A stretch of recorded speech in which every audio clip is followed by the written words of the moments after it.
We are talking resentment today. We are talking why resentment kills. They say that resentment is the number one killer. It has been called the cancer of relationships, the poison that we drink expecting someone else to die, right? We've all heard that. What if I told you it's not just an emotional burden, that it could be the very thing keeping you stuck in addiction, in pain, in self destruction? Most of us know the story of the Hatfields and McCoys, Netflix. I haven't actually seen it, but a feud between two families that lasted for a decade. It started with the theft of a pig, but ultimately ended in 12 deaths, lives ruined, families destroyed. Why? Resentment.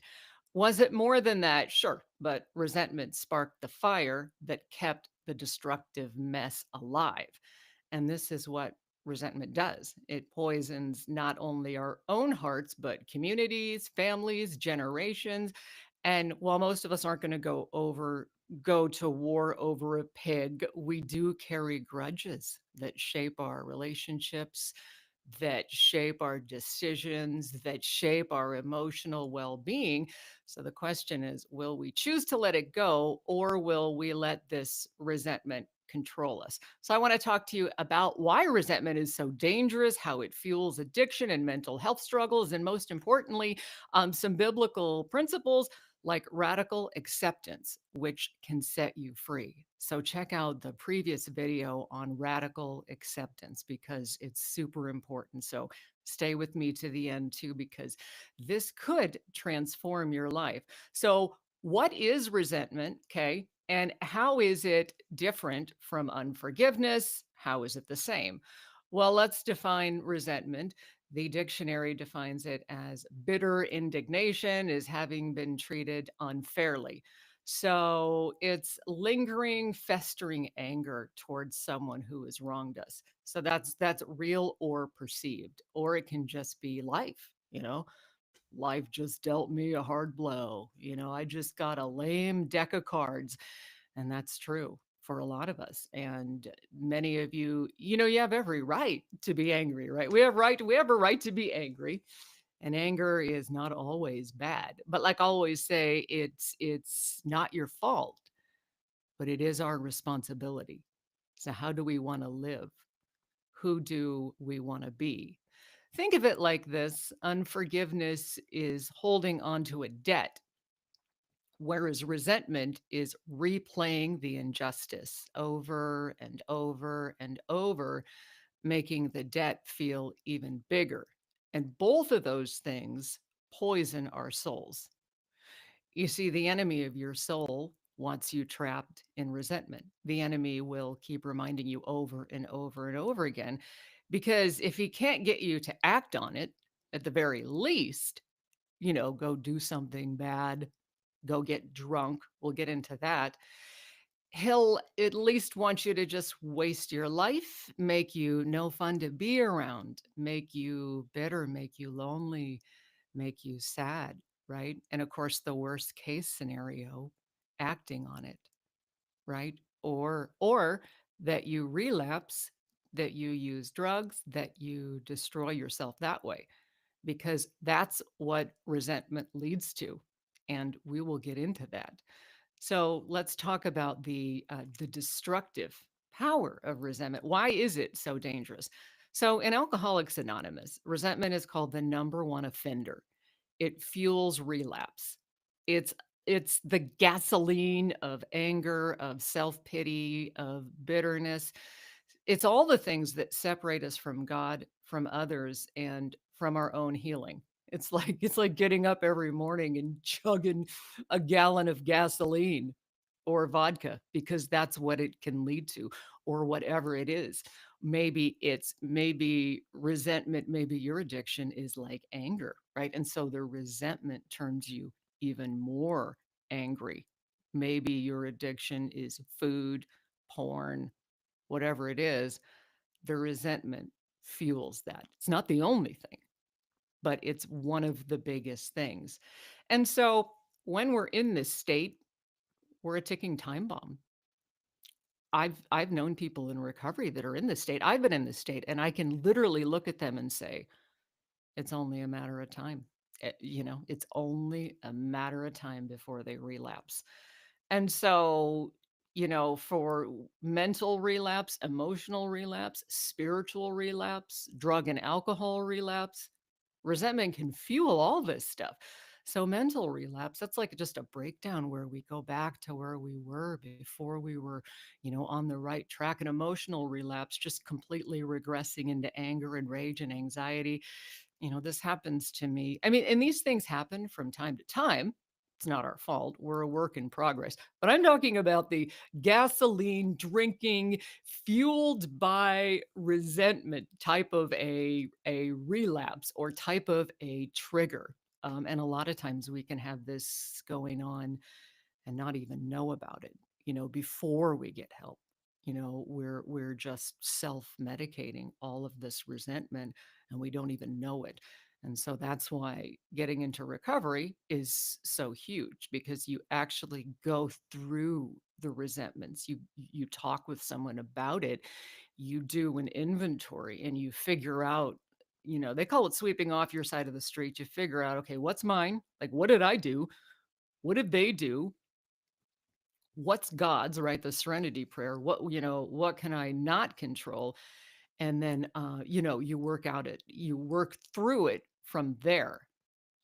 Because again, the enemy loves to use us, and he loves to use brothers and sisters in the church to wound us like this, so that we can have this resentment, that it can build up. Right, that way, maybe not only will we relapse into drugs or alcohol or food or sex or porn or whatever, but maybe, just maybe, we'll walk away from God too. And that's not funny. Please don't ever walk away from God because of people.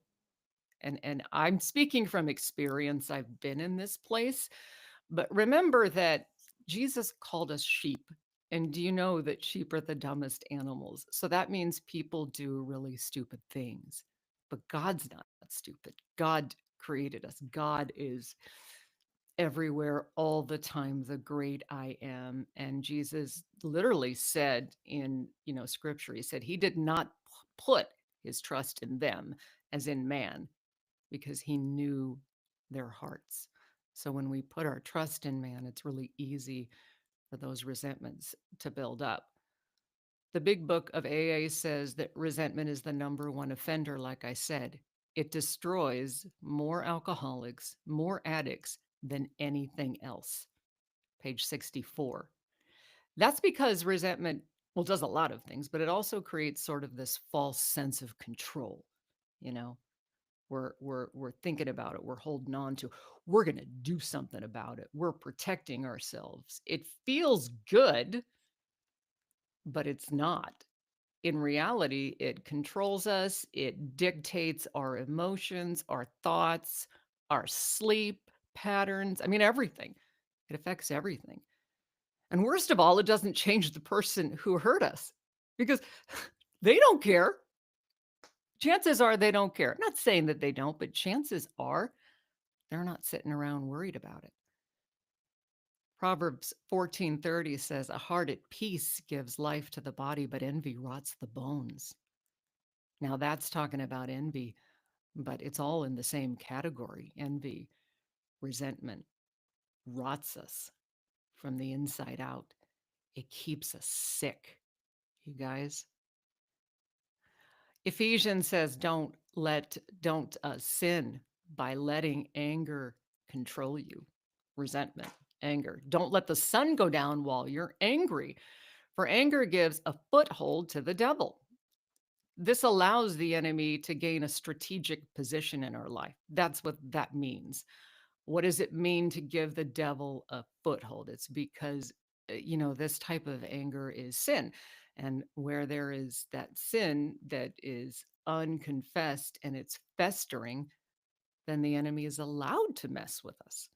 So it means increased spiritual weakness, vulnerability. It means more difficulty resisting temptation. It means harder for us to fulfill God's will, because if we're walking in anger and resentment, it's we're not we're not exactly doing God's will, because we're stuck in anger, we're stuck in resentment, we're quenching the Holy Spirit. And then negative emotions are the number one cause of relapse, right? Resentment. So then we're stuck in this negative cycle, and we're much more likely to relapse, to go off the deep end, those types of things. We're much more open to temptation, stuff like that. So we're in a weakened position. We're open to attack. Um, and we're open to relapse and isolation, and that brings on all sorts of troubles. Um, and the beautiful thing about getting into recovery and understanding this is because we all get there from time to time, because life's hard, right? I said in the last video, waking up can be traumatizing in this world. Every election cycle, we're all in trauma, you know.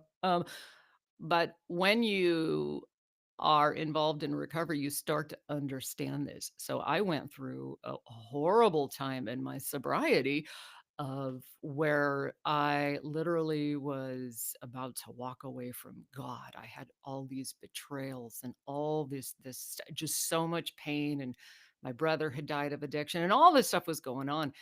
But here's the thing, like I knew that I was a ticking time bomb.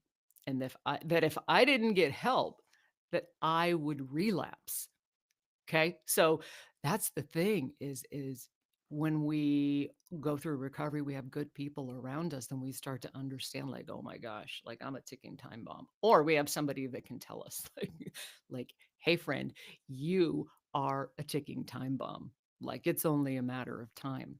So and so then resentment can keep us trapped in addiction as well, because if we don't deal with resentment, it's going to deal with us.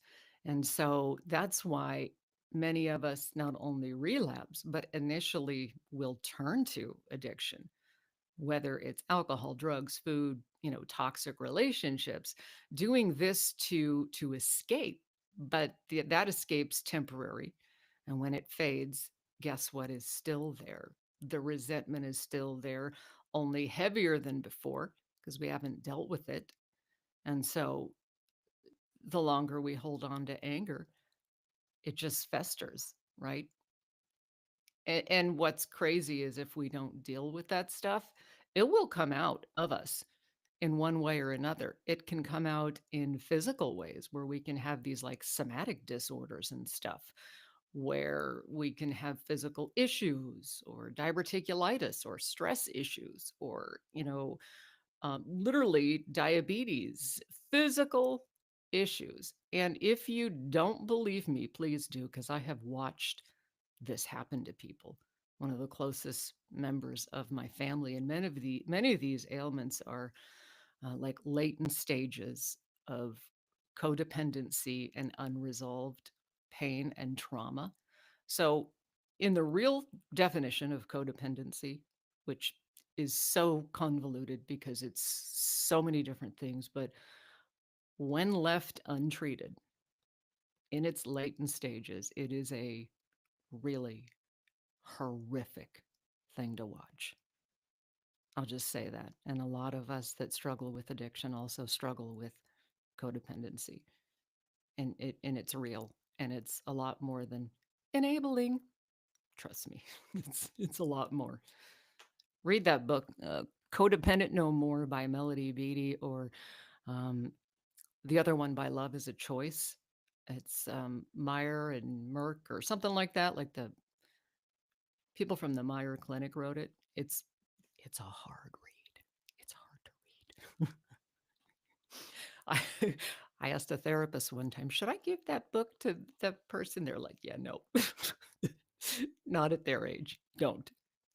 But anyway, so this is why Jesus talks so much about forgiveness, not because the people who hurt us deserve it, but because we deserve freedom. He says in Matthew um, 5:23 and 24, if you're offering your gift at the altar and there remember that your brother has something against you, leave your gift there. and go to leave your gift there before the altar and go be reconciled to your brother. Then come and offer your gifts. In other words, don't come to me while you are still harboring resentment, because you're not going to be connected with God in the way that you want to be simply because you're still harboring this super destructive resentment. So it's so important to work through this resentment and bitterness. So how do we break free? How do we heal from this? How do we move forward? Well, the answer is radical acceptance. So please watch the previous video I did on radical acceptance to understand what this is all about, because it's so important. But it really just means facing the truth, living life on life's terms, accepting the things in life that we can't change, accepting that people hurt us, that there's nothing, there are things that we can do about it. There are things that we can change, but there's a lot of things in life that we can't change. And when we can begin to accept those things, then we can move forward with the things that we can't change. Right. So the past can't be changed. There's so many times that I felt like, man, I'm a late bloomer. If only, what if? That's the book right there. If only, what if? If only, what if? It means choosing to accept reality as it is, trusting that God is bigger than our plan. Romans 8:28. And we know that in all things, right? Say it with me, God works for the good of those who love him, who've been called to his purpose. So all things, even the pain, even the betrayal, can work together, can become part of our story, part of our testimony. So, first of all, acknowledge it honestly. Don't pretend that it doesn't hurt, because it does. Bring it to God. The Lord is close to the brokenhearted and saves those who are crushed in spirit. Says so the psalmist in 34:18. Release it through forgiveness. Forgiveness is not saying, oh, it's okay, right? It's saying, I refuse to let it control me. Pray for the people that have hurt you. Now, again, not because they deserve it, but because you deserve peace. And they do need to be forgiven because God forgave us. And speaking of which, join me on Friday, because if you want to know how to forgive, literally in 3 simple steps, I kid you not, like I kid you, like legitimately 3 steps, and it works. Um, Watch that video, because I will tell you how to do it, because I've done it and it works. That doesn't mean it's easy. It takes time. But with these 3 steps, you will be able to forgive. Another one is replace resentment with gratitude. Oh, gratitude. Just, I don't know. I'd love to hear your thoughts on that in the comment section. I know gratitude just radically changed my life. Maybe it did yours too. So whenever we start to get angry, just practice gratitude and think about things you're thankful for. And it's huge, because again, the enemy wants you to be ungrateful, to be stuck in bitterness. God wants you to be walking in freedom. Philippians 4:8 tells us to focus on whatever's true and noble and right and pure and lovely and admirable. Choosing gratitude over resentment changes everything. Okay. And so all of that to say is that it's learning to let go. And when we do, something shifts in us. We start to see the pain differently. We realize that even in the hardest moments, that God was there, and that sometimes those things that hurt us the most are going to be the very things that shape us into what we're meant to be. And in fact, that's usually the case. We become leaders, essentially. We become the ones with the solution. Think about Joseph in the Bible. His brothers sold him into slavery. He was betrayed, falsely accused, thrown into prison.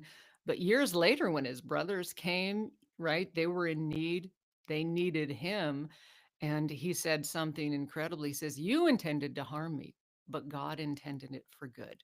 That's radical acceptance. That's freedom. What if he would have held on to that resentment? It would have ruined him. He never, ever would have fulfilled God's call on his life. So maybe you've been holding on to resentment for a lot of years. I would just challenge you to lay it down and pray about it and ask God to help you let it go. And I'm right there with you, friends. So if you can relate to this, I'd love to hear your thoughts. Comment in the comment section.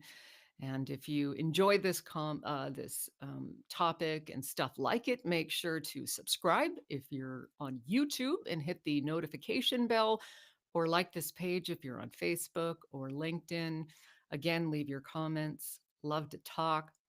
Let's walk on this journey of healing together. You are not alone, friends. And again, tune in Friday because we're going to talk about forgiveness and how to do it. So God bless you. Thanks for watching.